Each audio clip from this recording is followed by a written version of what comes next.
বিসমিল্লাহ। ঠিক আছে, আসসালামু আলাইকুম everyone, welcome back to my channel.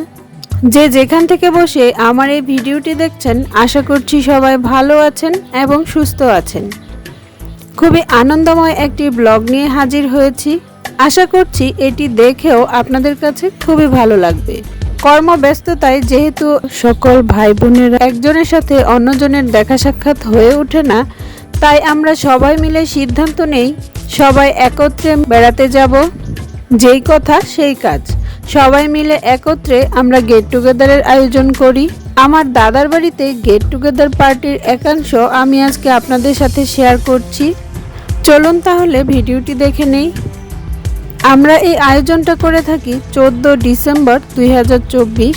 সকালে ঘুম থেকে উঠেই আমরা ঝালমুড়ি এবং চা খেয়ে কাজ শুরু করে দিয়েছি। আমাদের সকালের খাবারের মেনুতে থাকবে সবজি এবং মাংসের মিশ্রণে খিচুড়ি। খিচুড়ির জন্য এখানে বিভিন্ন ধরনের সবজি আনা হয়েছে। রয়েছে টাটকা তাজা ফুলকপি। সবাই মিলে একত্রে সবজিগুলো কেটে নেওয়া হচ্ছে।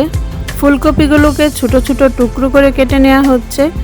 এখানে রয়েছে কাঁচা পেঁপেগুলোকেও ছোট করে টুকরো করা হচ্ছে। কাঁচা মিষ্টি কুমড়া ছোট টুকরো করে কেটে নেওয়া হয়েছে। গাজরগুলোকেও কিউব করে কেটে নেওয়া হয়েছে। কিউব করে কাটা হয়েছে আলু। এখানে কিছু সবজি দিয়ে খিচুড়ি রান্না করা হবে এবং বাকি সবজি দিয়ে দুপুরের জন্য সবজি রান্না করা হবে। সবাই একত্রে মিলে সবজিগুলো কাটা হচ্ছে। অনেকগুলো পেঁয়াজ একত্রে কুচি করে রাখা হয়েছে, বিভিন্ন রান্নায় যেন কাজে লাগানো যায়। এই খিচুড়ি রান্নার জন্য মুরগির কলিজা, গিলা, গলা এবং কিছুটা মাংসও দেওয়া হয়েছে। সব কিছুকে ছোট ছোট টুকরো করে ধুয়ে নেওয়া হয়েছে। রয়েছে চাল এবং ডাল। খিচুড়ির জন্য চাল ডালকেও ভালোভাবে ধুয়ে নেওয়া হয়েছে। আদা, রসুন এবং পেঁয়াজ ব্লেন্ড করে রাখা হয়েছে। প্রয়োজনীয় সকল মশলাও একসাথে রাখা হয়েছে। এই গেট টুগেদার পার্টিতে আমরা কোনো ডেকোরেশনের ব্যবস্থা করিনি, নিজেরাই মিলেমিশে কাজগুলো করেছি। আমরা ভাই বোনেরা মিলেই এই আয়োজনটা করেছি এবং আমরা মিলেমিশেই সকল কাজ করে খুবই আনন্দ পেয়েছি। খিচুড়ি রান্নার জন্য চুলায় একটি কড়াইয়ে পর্যাপ্ত পরিমাণ তেল গরম বসিয়ে দেওয়া হয়েছে। তেলটা গরম হয়ে আসলে এর মধ্যে এলাচ, দারুচিনি, তেজপাতা, লবঙ্গ এবং গোলমরিচ দেওয়া হয়েছে।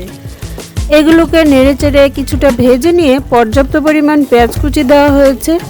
পেঁয়াজটাকেও নেড়েচেড়ে বাদামি করে ভেজে নেওয়া হচ্ছে। পেঁয়াজ কুচিগুলো যখন ভালোভাবে ভাজা হয়ে গেছে, এ পর্যায়ে এখানে পরিমাণ মতো হলুদ গুঁড়ো, মরিচ গুঁড়ো, ধনিয়া গুঁড়ো এবং স্বাদ মতো লবণ দেওয়া হয়েছে। এর সাথে রয়েছে আদা বাটা, জিরা বাটা এবং রসুন বাটা। সব মশলাই পরিমাণ মতো দেওয়া হয়েছে। মশলাটাকে নেড়েচেড়ে ভালোভাবে কষিয়ে নিয়ে এর মধ্যে ধুয়ে রাখা সেই মুরগির মাংসটাও দিয়ে দেওয়া হয়েছে। মাংসটাকেও কিছুটা সময় নিয়ে ভালোভাবে কষিয়ে নেওয়া হচ্ছে। ভালোভাবে কষানো হয়ে গেলে মাংসটাকে নামিয়ে নেওয়া হয়েছে।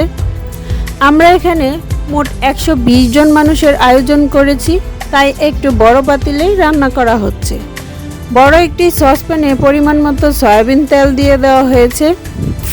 তেলের মধ্যে এলাচ, দারুচিনি, তেজপাতা, লবঙ্গ এবং গোলমরিচ দেওয়া হয়েছে। কিছুটা ভেজে নিয়ে এর মধ্যে পরিমাণ মতো পেঁয়াজ কুচি দিয়ে নেড়েচেড়ে পেঁয়াজ কুচিটাকেও ভালোভাবে ভেজে নেওয়া হয়েছে।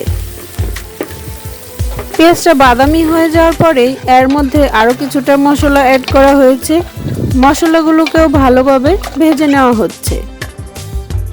নেড়েচেড়ে কিছুটা সময় নিয়ে মশলা ভেজে নেওয়া হয়েছে।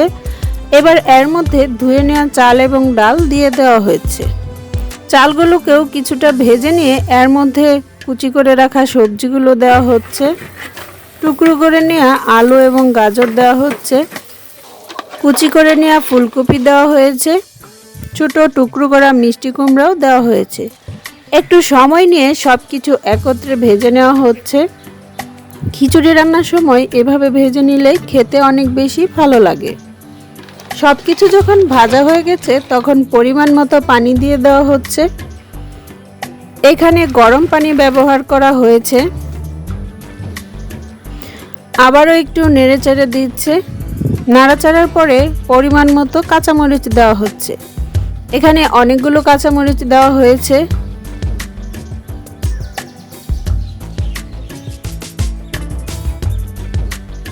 একটু নেড়েচেড়ে ঢাকনা দিয়ে ঢেকে দেওয়া হচ্ছে।